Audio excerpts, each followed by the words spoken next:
Here's something that should make you stop for a second. Right now, as you're listening to this, inside every single cell of your body, something is happening that the world's most advanced quantum computers still struggle to pull off. Not barely, not inefficiently.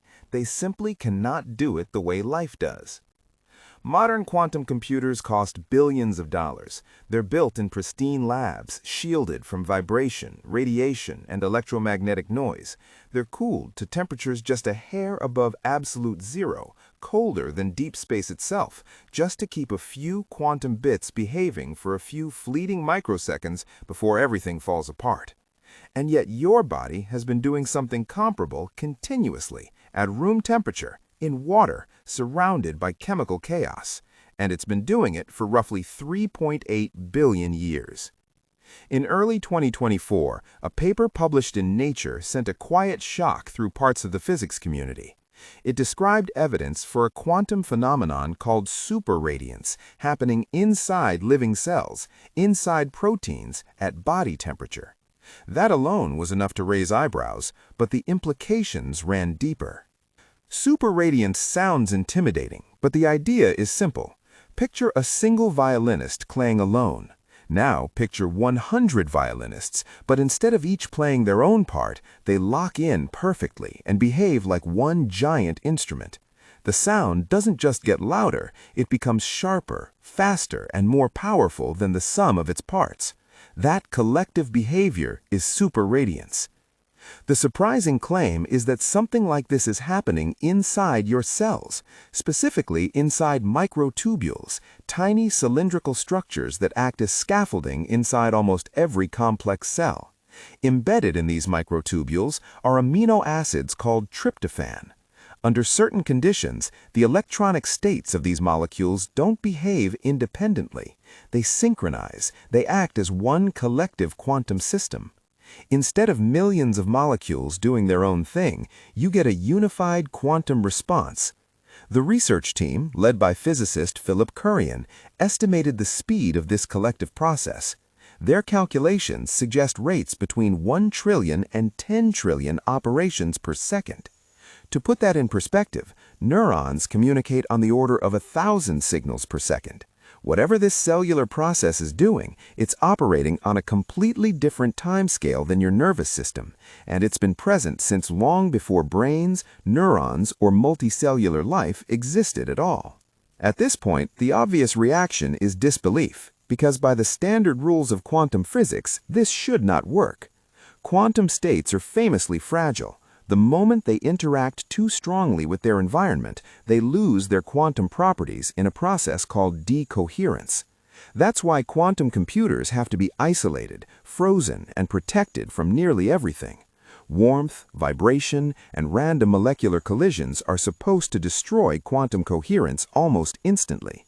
A living cell is basically a worst-case scenario. It's warm, it's wet, it's crowded. Thousands of molecules are slamming into each other constantly.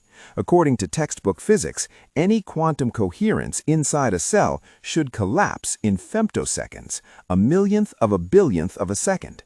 And yet, according to this line of research, it doesn't.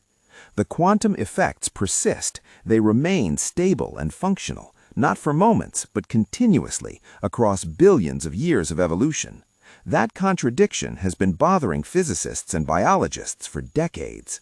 The emerging answer is subtle, and it's where things get really interesting. Life doesn't appear to preserve quantum effects by isolating them from noise. It does something more counterintuitive. It uses the noise. The thermal vibrations inside cells, the very randomness that should destroy coherence, may actually help sustain it. Under the right structural conditions, environmental fluctuations can reinforce collective quantum behavior instead of washing it out. The chaos becomes part of the mechanism. Think of it like this.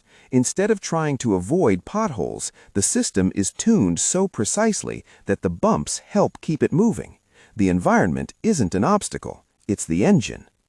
None of this means cells are conscious quantum computers or that biology breaks the laws of physics. What it suggests is more restrained and more unsettling. Life may be exploiting corners of quantum physics that we assumed were irrelevant in warm, messy systems. If that's true, then life isn't just chemistry running on classical rules.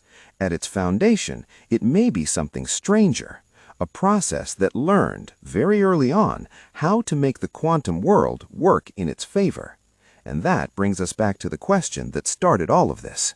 What is life, actually? Now let's talk about scale, because this is where numbers stop being numbers and start being something else. The Science Advances paper that followed Kurian's work calculated the total quantum computational output of all carbon-based life that has ever existed on Earth. Every bacterium, every plant, every mammal, every human who ever lived, across 3.8 billion years. Then they compared it to the estimated computational capacity of the observable universe. They were comparable. Let that sit.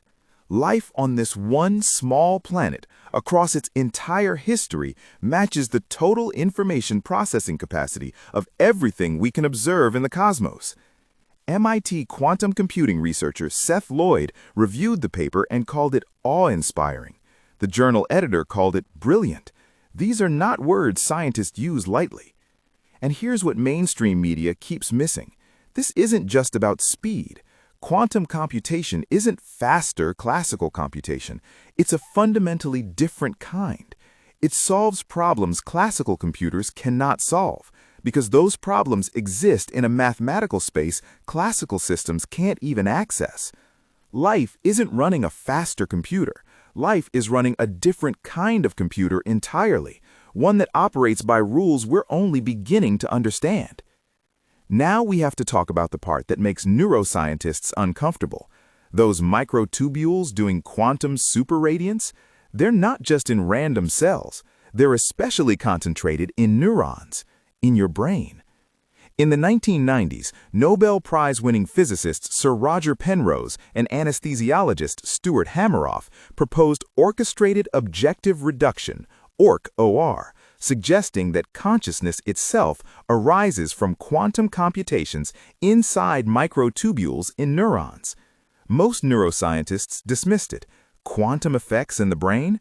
Too warm, too wet, too noisy. Sound familiar? The same objection, and now the same objection is being dismantled by the same kind of evidence. If quantum superradiance is stable in a warm, wet, noisy cell, if life has already solved decoherence, then the core argument against OR simply evaporates. We're not saying consciousness is quantum computation. The evidence isn't there yet, but we are saying the door that was supposedly locked was never actually locked.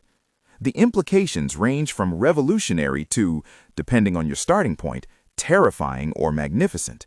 If consciousness has a quantum substrate, it may not be reducible to classical information processing, which means the brain as biological computer model, dominant for 50 years, may be fundamentally incomplete.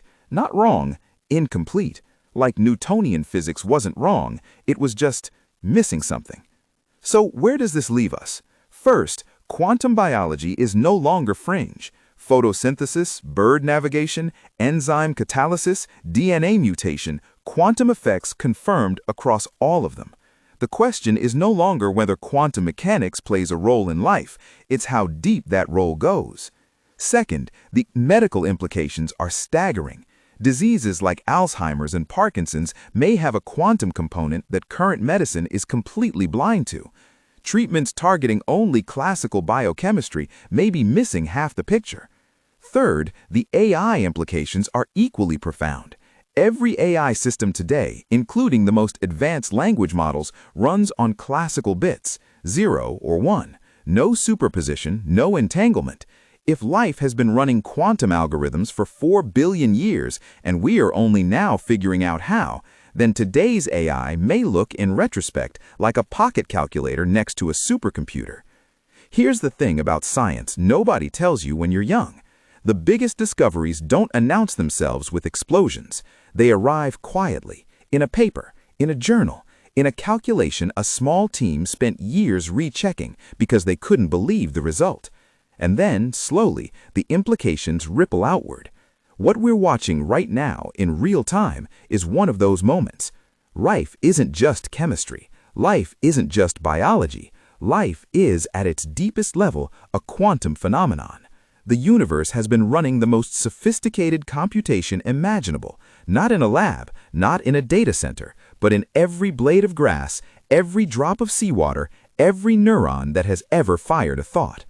The invisible has become visible, and what it's showing us is that reality is far stranger, far deeper, and far more extraordinary than we ever had the audacity to imagine. If that doesn't make you want to pay attention to the next decade of science, nothing will.